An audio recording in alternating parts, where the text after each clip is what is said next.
Okay, so welcome. I'm welcoming myself back home after a month abroad. I'm just arriving in, and so I thought this would be a diary slash riff on sanity and insanity, because sanity is very close to association and dissociation. They may even have the same root word, because when we consider ourselves to be sane, and when other people consider us to be sane, is when we are associated and integrated. And typically, we're a very self-centered culture in the West, in America in particular. And when other people stop relating to thoughts, ideas, values, and reality the way we do, we're pretty quick to judge rather than understand. We don't want to go out into their world. We want them to fit into the norm, and or at least the idea of the norm. There's kind of this middle line of the norm, and everyone kind of agrees to accept one another if they're working diligently to move towards it, but there's almost no one there. It's just kind of, that's our meeting point, and it's not even a real point, it's an idea. And that is a norm also. The idea that we follow ideas more than our hearts is a Western norm. So anyway, that being the case, I left Manila at 8 p.m. On the 5th and arrived at around 8 p.m. on the 5th. So with a time difference, and so I'm now home and putting together. One of the things that I'm kind of paying attention to, and one of the reasons I want to make this video, is I'm becoming a different person in America than I am abroad. If only, the temperature is different, the reality is different, the whole ambiance is different. And because I like myself, and to some degree like others more, when I'm in Thailand, part of my intention is both to track and also to play around with what variables are within my influence. What can I influence of all the things that I can influence that would help me to stay more heart-centered, more patient, more comfortable expressing my full range, more tightly bonded, and so these are some of the things. And so having my flow with my sweetheart Jan is one thing. But let's come back to sanity. So anyone in a minority group in a Western country is going to receive some degree of message. One, you're not like us. Two, that's your fault. Three, it's not generally good. Four, you're not as important as the norm. Five, there's something wrong with you, that you're different. And the key emphasis here is wrong with you. There's not something wrong with us that you're different. There's something wrong with you. And so this is going to be a message. Secondly, anyone in a minority group is going to experience difference, meaning a different reality than the norm. So for example, someone with very sensitive hearing is going to arrive at a party next to a bunch of people with normal hearing, and the normal hearing people are all going to say, "Yay! Lots of noise! Hooray!" And the one with sensitive hearing is going to go, "Oh my God, am I going to be able to put up with this for another few minutes?" And they're going to get lots of message that they're not like other people. They're also not going to be seen and understood typically. The typical person who's enjoying the party does not say, "Wow, I wish I had more sensitive hearing like you. I get it from your face that you have more sensitive hearing. This must be a dreadful, horrible experience for you. Why don't we go to a nice park?" That's not going to happen with, see, it's a little bit ironic, but the people who are most comfortable in the majority are often the most self-centered, but they don't see it because they're self-centered. They don't see it. It never occurs to them that anyone might not be like them.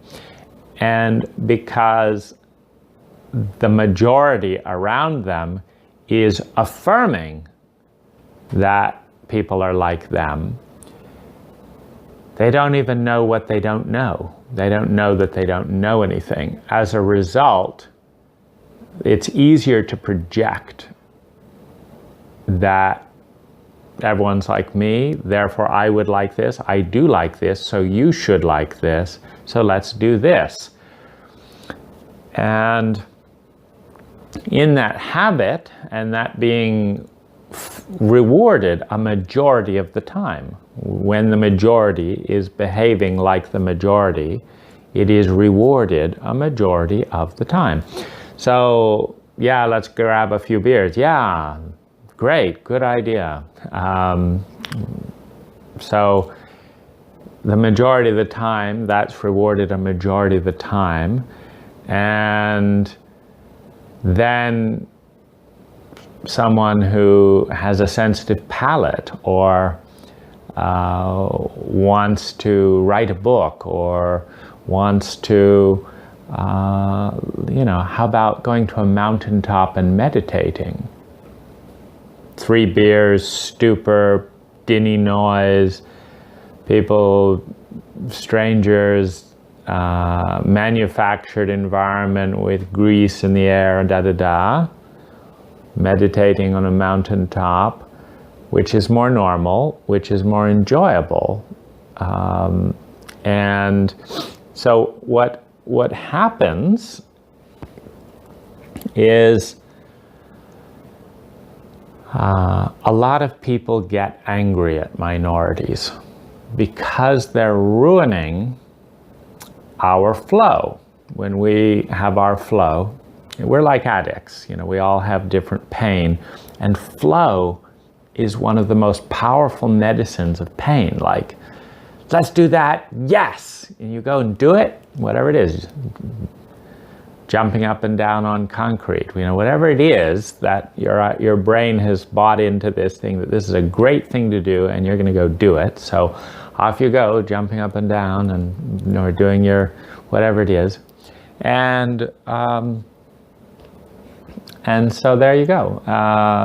But when someone says, that's not my cup of tea, how many cups of tea? Aren't we talking about beer here? So when someone breaks the flow, people get angry. Why? Because their flow goes down, their spontaneity goes down, their efficiency goes down.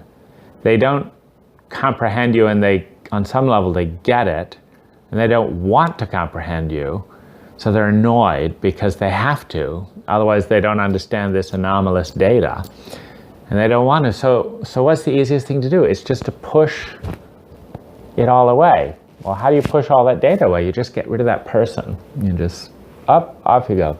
Because I want to be in my flow, and I want to do it normally, the way normal people do, and I want someone to just say yes. So this creates an interesting dynamic, because the more normal people in the majority of the bell curve of any continuum, are too self-centered, and lazy, resistant, whatever you call it, to actually understand and invite and include the minority in.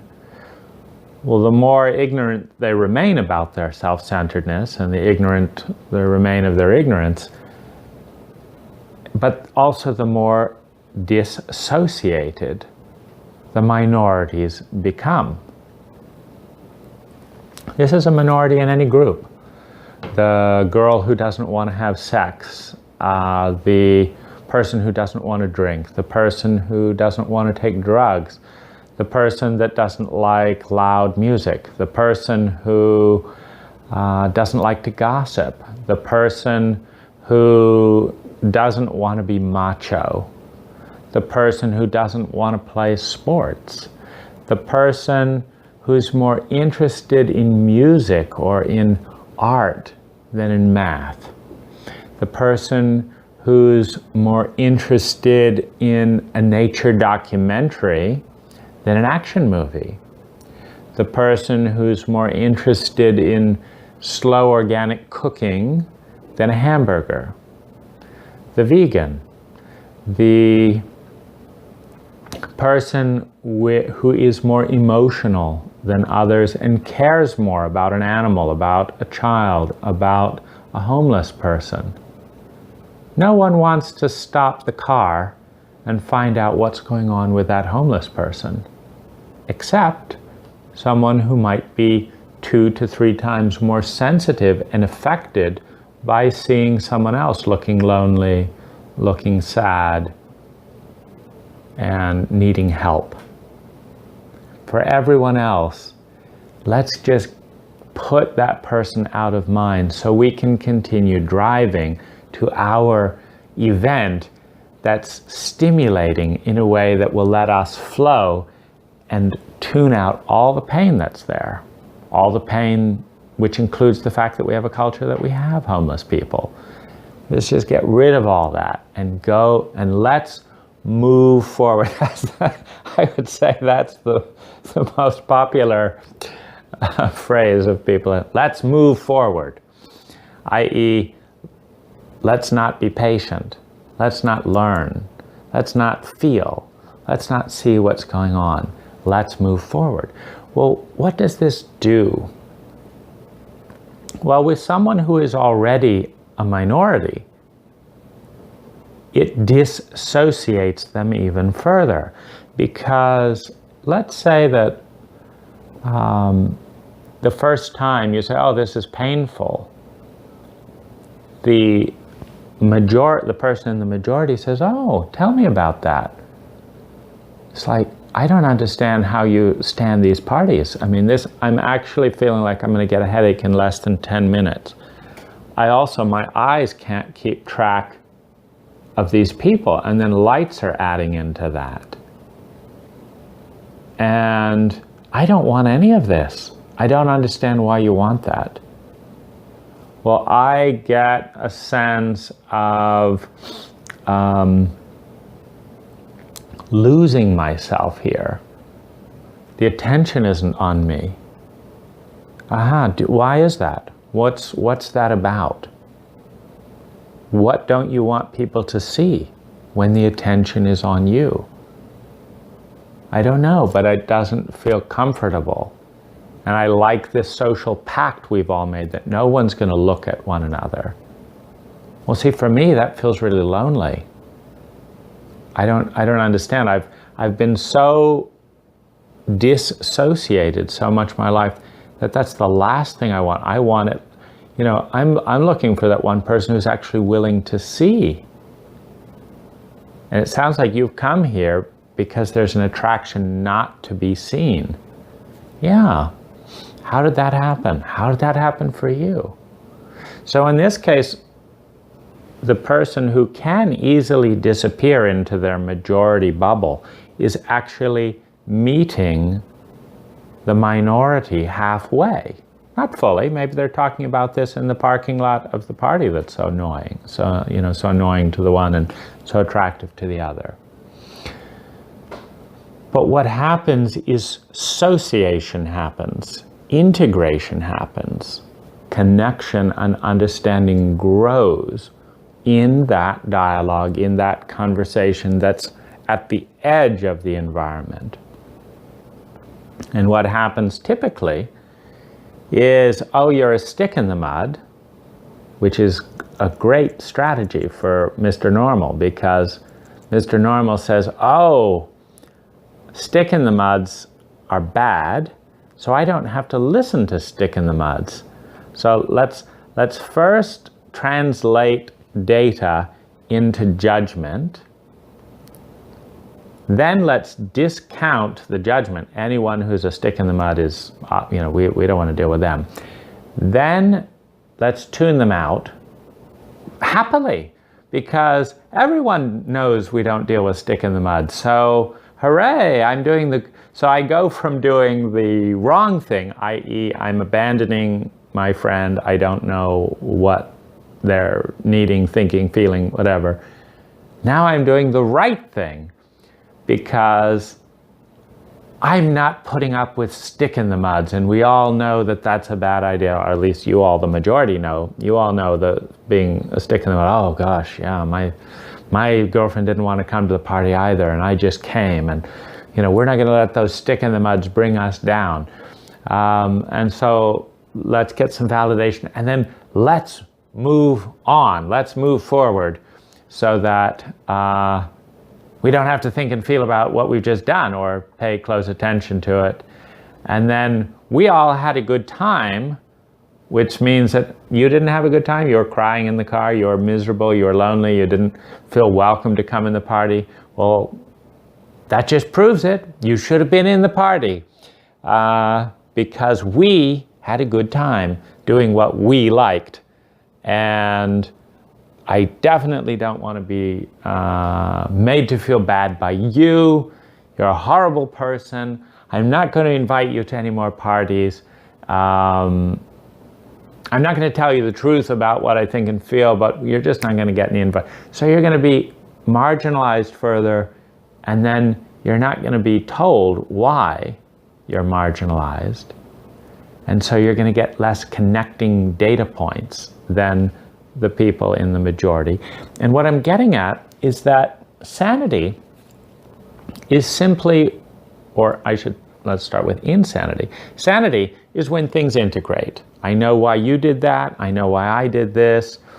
I know the values. There's a logic. It makes sense. And yet, at a certain point, when there's no dialogue, when there's no understanding, when there's no shared reality, not even shared values. Because if you go back to that party example, one person's trying to be seen, the other person's trying to be invisible. Suddenly it brings sanity. It's like, of course I wouldn't come to a party to be seen. Which then leads to the new question of, what is it that you're so keen to have hidden?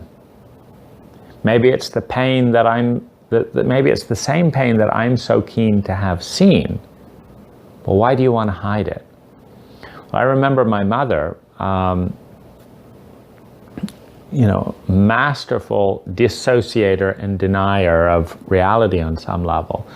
And I finally concluded that she was so certain that her distress, her pain and all that was so hopeless that fantasy was better than hopelessness. Whereas I always wanted to look and talk and work on it because I had the opposite belief.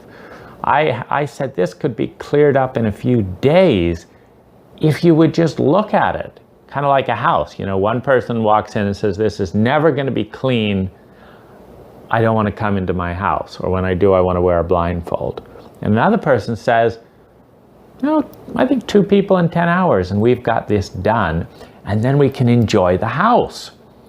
There's 2 different mindsets around this. And could it be that the party goer who doesn't want to be seen is more in that first mindset of it? It's like, I can't begin to see myself. If I do, you know, it just brings up problems. I don't know how to solve those problems. The whole thing is hopeless, but I know how to feel good avoiding them. This is a great avoiding environment. I'm going to feel great. I know exactly how to feel great. I know how to make you feel great. I know what the code is here. And what on earth would you want to drag up that past moment of depression about? Just have a beer. So there's these different codes. Now, if you talk about this intelligently, if you have someone with the courage, with the willingness, with the patience, you, the sensitive one who's trying to figure out what anyone, becomes integrated. At the same time, your reality gains respect, gains stature. Because what's true between minorities and majorities is that both have equal strengths in different areas. A minority can tell you where lies are because they're lied to all the time. A minority can tell you where the problems are and where the pain is because they are regularly given other people's pain and then marginalized to go feel it on their own. What I mean by that is there is true in the deep self pain when you have no integration in a culture. So as soon as you split a culture, those who are in touch with the feeling feel not only the pain of being marginalized, but the pain of the split of the culture. But the people doing the splitting are in the reality of focusing on the anesthetic, the numbing process, and those people are getting in the way, and they don't feel the pain of the splitting. They cause it, but they don't feel it. They're more sociopathic in their behavior. So there's this dance. So if we understand that the current majority is labeling, pathologizing, dissociating from, punishing, and causing pain to many of its minorities. You know, it may not be all, because, you know, we have super billionaires as one of our minorities. But did you also know a lot of them are in pain? They have their own pain of not being understood and not being seen, because everyone thinks it's the most amazing thing to be a super billionaire, and it's not. It's not. You know, a statistically large number of super billionaires do not feel as free, do not feel as happy, do not feel as clear in their purpose, do not feel as safe, do not feel as understood and seen as they did when they were normal. So there's actually a real need to empathize and be incredibly kind to super billionaires who may not be being very kind back, because there's the pain of the things I just talked about, and they're angry. You know, they were lied to. They're supposed, you know, if you're a super billionaire, everything's going to feel great and all that, and it's not. There's nowhere else to go after you're a super billionaire, in case you didn't know. You know, it's not like anyone can rationally say the society that told me I needed to be a super billionaire to be and which lied to me, is going to make good when I'm a super trillionaire. It's like, you get it by the time you're a multimillionaire, for the most part, that the myths around money are largely a lie.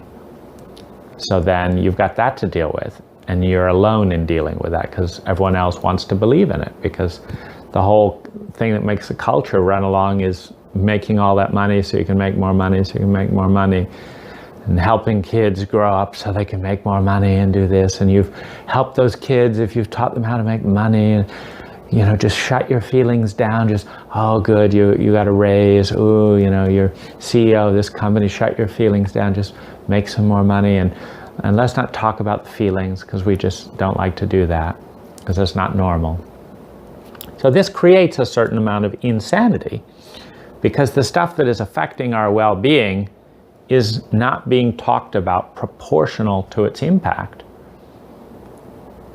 It'd be as if, in a paradigm that we can understand, it would be as if someone came in, you know, a CEO of another company came in and wanted to talk with the janitor 80% of the time and just say, oh, hi to the CEO of the company or whatever. It's as if somehow that's the most intelligent use of a business strategic relationship. The janitor doesn't affect the strategy of the company as much as the other CEO does. Making money does not affect well-being as much as well-being does, and emotions are the core part of that. You know, it doesn't matter if your mind is saying, this is great, things have never been better, blah, blah, blah, blah, blah, I made another million or whatever, and your emotions are saying, I'm lonely, I'm bored, I'm tired, and I'm depressed. You can try and get the emotions to buy into that, but if they don't, if they're like, yeah, I've heard that all before, and is this really what life's about? You know, if you can't get those emotions to buy in, which our emotional selves are intelligent, you know, and it's why even try to trick them. They don't, and it means absolutely nothing. So how do we tell if we're sane? Well, first of all, it's good to do the long division. It's good to be very compassionate with ourselves that we're not getting the support as a minority, as someone with PTSD, as someone with more emotions, as someone with trauma, as people have been misunderstood and lied to in various ways. We're not getting the support to really be understood. So we're going to feel crazy when we have different reactions to what everyone else does. Most cultures and people and the majority around us are not going to own the insanity. They're going to give it to you. They're not going to say, it is crazy that we have all bought into this culture that causes trauma and PTSD to a substantial percentage of its population, ignores it, does nothing about it, leaves them feeling crazy, and then we don't do anything about it because we don't know how and we don't want to learn how because it's not as interesting as going to a party. So that is lonely, it is abusive, it is sad, it is crazy making, but it's putting that all on the person. Why don't, even though we haven't learned about you, even though we have traumatized you, even though we didn't jump to the rescue, even though we haven't figured out a good cure, even though we don't have a good universal health system, even though we don't want to hear what you're feeling, even though we want to blame you, why aren't you feeling good about that? What's up? Why aren't you feeling good about that?